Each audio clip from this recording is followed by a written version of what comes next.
Break के बाद आपका फिर से स्वागत है। प्रदेश में लचर कानून व्यवस्था की चर्चा आज हम कर रहे हैं। उत्तराखंड में जो कानून व्यवस्था एक तरीके से बिल्कुल बिगड़ चुकी है, जिसके हालात, उसकी हम चर्चा कर रहे हैं। इस पूरे रेप और हत्या की वारदात पे राजनीति भी खूब हुई। किस तरह से बयान आए बीजेपी के और कांग्रेस की तरफ से, आइए आपको वो भी सुनवा देते हैं।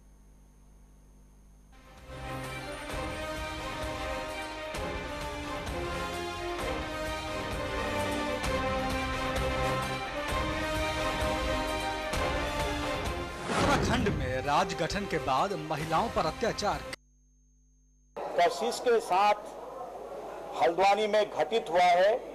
ये लगातार यहाँ पर एक के बाद एक घटनाएं होती जा रही हैं। फेरूपुला में पिछली बार 1 दिसंबर को शौच के लिए बालिका गई थी, उसकी हत्या कर दी गई बलात्कार के बाद, उसका पता नहीं चला। ये आज की घटना इतनी खतरनाक है। नाबालिग बच्ची, और जिस तरह से उसका अंग भंग किया गया, पैर तोड़ा गया, जगह जगह जलाया गया, काटा गया और बलात्कार करने के बाद उसको कहीं जंगल में फेंक दिया गया। और ये सरकार असंवेदनशील बनी हुई है, क्योंकि ये उत्तराखंड की दामिनी है। किसी भी मायने में दामिनी से कम ये केस नहीं है, ये मामला नहीं है। पूरे प्रदेश के लोग आज बहुत घबराए हैं, कष्ट में हैं, दुख में हैं कि आखिर इसी तरह से इस प्रदेश में कानून व्यवस्था चौपट हो जाएगी। इस प्रदेश का रखवाला कौन है? इस प्रदेश को बचाने वाला कौन है? अभी तक हत्यारे नहीं पकड़े गए हैं। कौन कौन लोग इसमें थे? पुलिस इसमें क्या कर रही है? शासन इसमें क्या कर रहा है? सरकार इसमें क्या कर रही है?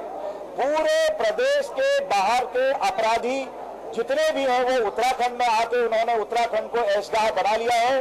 इसलिए हमने विपक्ष में रहते हुए सरकार से कहा कि कानून व्यवस्था चौपट हो गई है, इसलिए ये मामला 310 से कम का नहीं है, 310 में चर्चा कराओ।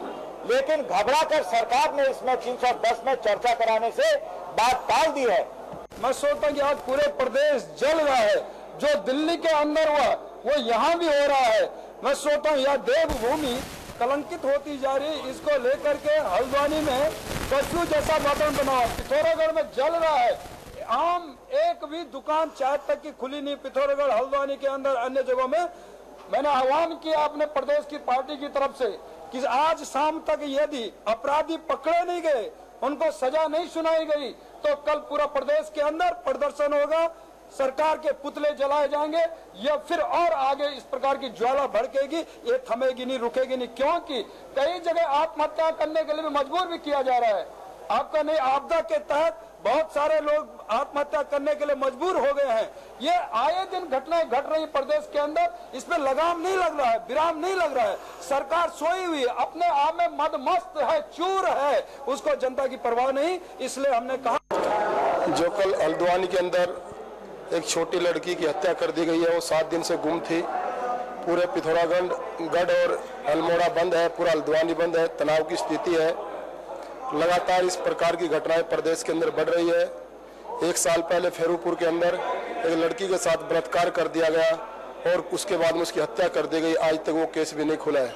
आपने देखा होगा 5-4 दिन पहले की एक घटना है, चक्रोता के अंदर हमारे पर्यटक आए थे 2 घूमने के लिए, उनके टैक्सी ड्राइवर ने उनकी हत्या कर दी और उनके खाई में गिर दिया। लगातार उत्तराखंड के अंदर इस तरह की घटनाएं बढ़ रही हैं और कानून व्यवस्था नाम की कोई चीज उत्तराखंड के अंदर नहीं बची है। आज हम लोग काली पट्टी बांध कर, ये हमारे विधायक दल ने निर्णय लिया है कि हम किसी भी कीमत पर विधानसभा नहीं चलने देंगे और 310 पर इस पर चर्चा होनी चाहिए। लेकिन सरकार इस पर 310 में चर्चा करवाने से कतरा रही है, इसलिए हम लोगों ने काली पट्टी बांधकर विरोध किया है। तो सुना आपने विपक्षी पार्टी बीजेपी का क्या कहना है। तमाम वो नेता थे जो कि प्रदेश सरकार के ऊपर सवाल खड़े कर रहे थे। सुनील नेगी जी, जिस तरह के जब भी कोई इस तरीके की वारदात होती है तो राज्य में विपक्ष की एक अहम भूमिका होती है, विपक्ष सवाल खड़े करता है। लेकिन आमतौर पर देखा क्या जाता है कि पार्टियों के बीच में सिर्फ राजनीति होती है। क्या आपको भी यहाँ पर सिर्फ राजनीति की ही बू आ रही है? मुझे ये कहते हुए बहुत अफसोस हो रहा है कि कशिश का मामला और चक्राता में जो कुछ समय पहले हुआ, भारतीय जनता पार्टी इस पूरे मामले में संवेदनशील कम और पॉलिटिसाइज ज़्यादा इसको कर रही है।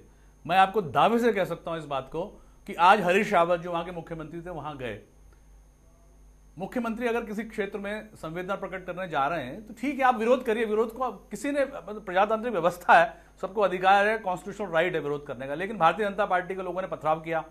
पथराव करने के बाद उन गाड़ी के शीशे टूटे और बहुत सारी बातें हुई। मैं समझता हूं कि ऐसी परिस्थितियां ऐसे समय पर पैदा करना ये प्रदेश को एनार्की की तरफ ले जाती है। तो मैं भारतीय जनता पार्टी वालों से स्पष्ट तौर पर कह देना चाहता हूं कि हमेशा हर समय उन्हें राजनीति नजर नहीं आनी चाहिए हर मुद्दे पर, क्योंकि कशिश का मामला और ऐसे संवेदनशील मामले जो भी होते हैं, जैसे हमारी बेटी के साथ अभी हुआ है, ऐसे मामलों में राजनीति कभी नहीं होनी चाहिए, बल्कि कोशिश ये होनी चाहिए कि तमाम राजनीतिक दल और वहां का प्रशासन साथ मिलकर के इसके रास्ते खोजे और ये कोशिश करें कि किस तरीके से पकड़े जाने पर कातिल के हम लोग फास्ट ट्रैक कोर्ट्स वहां स्थापित करें और यह सुनिश्चित करें कि 1, 2, 3 या 6 महीने के भीतर जजमेंट आए। मैं आपको बता देना चाहता हूं कि चाहे वो दिल्ली का दामनी कांड रहा हो संवेदनशील, और चाहे वो रहा हो किरण नेगी कांड जो नजफगढ़ में हुआ हमारे पहाड़ की बेटी के साथ, चाहे वो रहा हो महाराष्ट्र की एक 4 वर्ष की बेटी के साथ, तमाम कांडों में बहुत सी ऐसी वारदात हैं जो हमारे जुडिशरी ने संवेदनशीलता व्यक्त की और सभी को फांसी की सजा दी है। तो मैं समझता हूं कि हमें इन जुडिशरी के इन महत्वपूर्ण फैसलों से मतलब सबक लेना चाहिए और प्रदेश की पॉलिटिकल व्यवस्था को फास्ट ट्रैक कोर्ट के जरिए सुनील जी, मैं आपको फांसी की सजा की तरफ चाहूंगा। अजय भट्ट जी हमारे साथ फिर से जुड़ चुके हैं। अजय भट्ट जी, बहुत बहुत स्वागत है आपका हमारे कार्यक्रम में।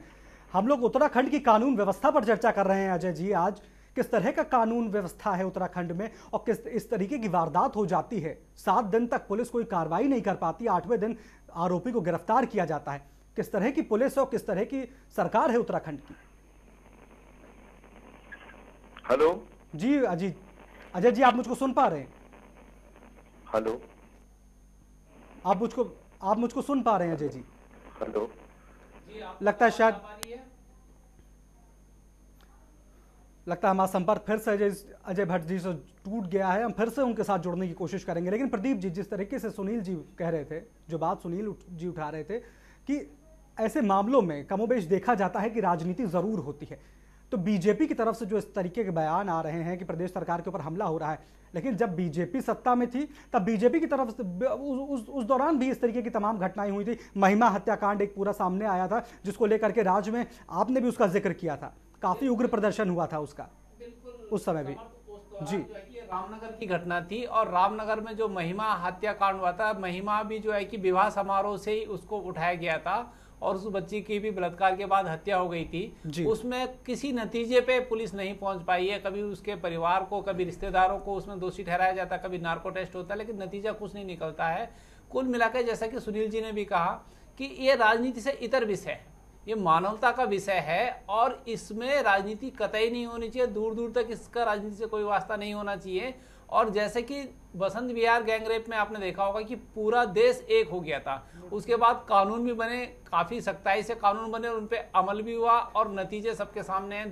जो दुष्कर्मी है उनके लिए फांसी की सजा का ऐलान भी हुआ है। तो कुल मिला के कानून की सक्रियता होनी चाहिए, लेकिन जो राजनीतिक सक्रियता है जो रोटी से की जा रही है वास्तव में वो बहुत निंदनीय है, बहुत दुर्भाग्य, गलत दिशा में राजनीतिक सक्रियता हो रही है। बहुत निंदनीय। प्रेमा जी, मैं आपसे भी मैं आपके पास आऊंगा, लेकिन उससे पहले सरकार का भी इसमें जवाब आया है। कैबिनेट मंत्री हृदेश ने भी अपने जो पूरी बयान है वो इसमें सामने रखा है, वो भी हम आपको सुनवाएंगे। क्या कुछ कहा उन्होंने और सरकार का पक्ष क्या सामने रखा, वो भी आप सुनिए।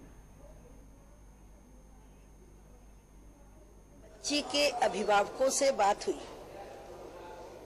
उन्होंने अभिभावकों ने इच्छा व्यक्त की कि उनके गृह नगर राजकीय इंटर कॉलेज बीसा बजेड़ पिथौरागढ़ का नाम उनकी बच्ची के नाम पर रख दिया जाए। एक इच्छा, राजकीय इंटरमीडिएट कॉलेज बीसा बजेड़ जनपद पिथौरागढ़, ये उनका गृह नगर है उस परिवार का। उन्होंने इच्छा व्यक्त की कि बच्ची का नाम उस के नाम से उस विद्यालय का नाम रख दिया जाए। दूसरी उन्होंने इच्छा व्यक्त की कि हल्द्वानी में जिस जगह भी जिस स्थान पर इस बच्ची का अंतिम संस्कार किया जाएगा वहां उसकी स्मृति में एक स्मारक बना दिया जाए। मुख्यमंत्री ने कहा, मैं सदन में उनकी दोनों इच्छाओं को पूरा करने की घोषणा करता हूं और इस संबंध में अधिकारियों को तत्काल प्रभाव से कार्य किए जाने के निर्देश भी जारी कर दिए गए हैं। प्रेमा जी, सुना आपने, ये सरकार संवेदनशील सरकार है जो महिलाओं के प्रति इतनी संवेदनशील है। पार्क, उस लड़की के नाम पार्क की घोषणा कर रही है, मुआवजे के ऐलान करे जा रहे हैं और स्मारक बनाने के ऐलान किए जा रहे हैं। ये संवेदनशील सरकार है। देखिए, मैंने आपको पहले ये बोला है कि इस मुद्दे का एक तो राजनीतिकरण नहीं होना चाहिए। अगर राजनीतिक पार्टियां, मैं एक चीज सिंपल सी ये पूछती हूँ, क्या कंपनसेट करने से कशिश वापस आएगी? क्या कंपनसेट करने से दामिनी वापस आई? उसके बाद 2012 के बाद लगातार कितने केस पे केस, इतने बलात्कार के केस हुए कि अनगिनत बलात्कार के केस जी। इसलिए मैं ये सोचती हूँ हमारे कहीं ना कहीं तो हमारा प्रशासन फेल है महिला सुरक्षा के मुद्दे को लेकर जी। महिलाओं को सुरक्षा नहीं है। महिला सुरक्षा की बातें सब बोलते हैं, लेकिन महिला कहीं भी सुरक्षित नहीं है, कहीं भी सुरक्षित नहीं है। और आप पुलिस से तो संवेदनशीलता की उम्मीद जनता करती, पुलिस की संवेदनशीलता पर सवाल उठाए जाते हैं, लेकिन सुनील जी, क्या ये संवेदनशील सरकार है? क्या एक संवेदनशील और जिम्मेदार सरकार की तरफ से ऐसे मामले में इस तरीके का बयान की उम्मीद आप करते हैं? मुझे बड़ा अफसोस हो रहा है कि इंदिरा हृदय जी इस तरीके से घोषणाएं कर रही हैं, एक महिला होने के बावजूद इस तरह की घोषणाएं कर रही हैं, मानो वो किसी को पारितोषिक वितरित कर रही हो। मुझे बहुत गौरवान्वित होकर के वो भी गौरवान्वित होकर, मुझे बड़े अफसोस और शर्म की बात है, इससे बड़े अफसोस और शर्म की बात है कि ऐसे समय में जब पूरा उत्तराखंड और पूरा देश का जनमानस उबल रहा है गुस्से से, क्रोधित होकर के, और इतना संवेदनशील मुद्दे पर अपने आंसू बहा रहा है, उस समय प्रदेश की एक वरिष्ठ मंत्री इस प्रकार का बयान देती है। आप ये समझिए कि क्या कशिश की कुर्बानी इसलिए दी गई थी कि वो जो शमशान स्थल है उसमें स्मारक बनाया जाए? क्या उसकी कुर्बानी इसलिए दी गई है कि वहां पर सड़क या इंटर कॉलेज उसके नाम पे हो जाए? इनको कम से कम ये सोचना चाहिए कि ये बोल क्या रहे हैं। मुझे बड़े अफसोस का इस बात को कहना पड़ा, लेकिन मैं इस सब चीज के बावजूद एक चीज बड़े साफ और स्पष्ट तौर पे कह देना चाहता हूं कि ये बड़ा गंभीर समय है। इस समय राजनीतिक नेता जो रोटियां सेक रहे हैं, जनता उसको भली भांति देख रही है। इस समय सवाल रोटियां सेकने का नहीं है, बल्कि इस संवेदनशील मुद्दे के साथ जुड़ करके हमें एक ऐसा रास्ता तलाशना है कि आने वाले समय में इस प्रकार की दुर्घटनाएं प्रदेश में और देश में ना हो। जिसके लिए एक सबसे बड़ी बात जो मैं कहना चाहता हूं वो ये है कि हमें मानसिकता में बदलाव लाना पड़ेगा, और इसके लिए सरकार और जनता और पुलिस प्रशासन को मिलकर के ऐसी भागीदारी निभानी होगी जिससे एक नया अभियान देश में शुरू किया जाए। देखिए, सरकार को ऐसे कदम उठाने चाहिए और कि पुलिस प्रशासन के साथ पूरे सबको ऐसे कदम हम इस दिशा में हमें कदम उठाना चाहिए। लेकिन प्रदीप जी, जैसा सवाल मैंने सुनील जी से किया था और प्रेमा जी से भी वही सवाल किया था, वही सवाल मैं कमोबेश आपसे भी करूंगा कि बजाय इसके कि सरकार बाहर आए, सरकार का कोई नुमाइंदा बाहर आए, वो कहे कि नहीं हम कानून को सख्त करेंगे, नहीं हम जल्द से जल्द अपराधियों को पकड़ने की बात करेंगे, ये सब नहीं कह रही। वो कह रही कि मुख्यमंत्री जी ने यह ऐलान कर दिया है उस लड़की के नाम पर, मुख्यमंत्री जी ने यह ऐलान कर दिया उस लड़की के नाम पर। क्या ये जिम्मेदार सरकार है उत्तराखंड की? नहीं, देखिए, जहां तक सरकार के रुख की बात है, एक बात उन्होंने और भी कही कि पीड़ित परिवार की ऐसी इच्छा है। ऐसी इच्छा, हाँ, आप इस उसकी इच्छा के अनुसार काम कर रहा है। पीड़ित परिवार की ऐसी इच्छा है, उनके परिजनों ने, उनके नाते रिश्तेदारों ने ऐसा कहा है। दूसरी बात, जहां तक लोगों में गुस्सा है, जनमानस में गुस्सा है, तो आज वो नरपिशाच गिरफ्तार हो गया है। लेकिन कल जब मुख्यमंत्री की तरफ से 5 लाख रुपए की जो सहायता राशि की जो बात पीड़ित परिवार को की गई थी, तो उस टाइम पे पीड़िता के पिता का बयान था कि 5 लाख नहीं, मैं 50 लाख रुपए मुख्यमंत्री साहब आपकी सरकार को दे देता हूं, आप उस दरिंदे को हमारे हवाले कर दीजिए। तो दर्द ये भी है कि बात मुआवजे की और सहायता राशि की नहीं है, बात इसमें यह है कि ये हो क्या रहा है देवभूमि में, जिस तरह से ये आपराधिक प्रवृत्तियां बढ़ रही हैं।